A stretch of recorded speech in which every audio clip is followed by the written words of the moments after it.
إذا كما شفنا جميعا في العنوان الإخوان، فالقصر الكبير على صفيح ساخن. شنو تعني هذا الشيء؟ أن السلطات كتوجد لإخلاء شامل للمدينة. إذا الوضع في المدينة ولا مقلق بزاف والساكنة عايشة أيام ديال الترقب والخوف.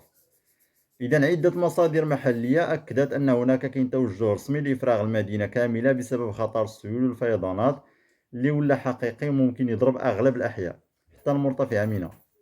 السلطات دابا في القصر الكبير فهي في سباق مع الوقت، وبدات كتوجد كل وسائل النقل، حافلات قطارات وسيارات باش يتنقلوا الناس والسكان لأماكن أكثر أمانا، حيث المعطيات الأخيرة كتعطي أنه الساعات الجاية ممكن تكون حاسمة.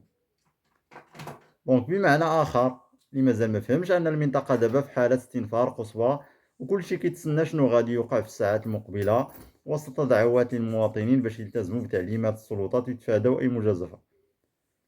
إذا في ظل هاد التطورات الخطيرة، القصر الكبير دابا واقف على حافة المجهول. الساعات الجاية غادي تكون فاصلة، يا إما تمر العاصفة بسلام يا إما تدخل المدينة في سيناريو ما عمر تشاف بحالو من قبل. دونك الرسالة دابا واضحة: السلامة قبل كل شيء، والالتزام بتعليمات السلطات راه مسألة حياة أو موت. الله يحفظ القصر الكبير وأهلها، والله واللي عنده شي قريب تما يتواصل معاه دابا قبل فوات الأوان. ونتمنى من الله السلامة للجميع، وشكرا على المتابعة.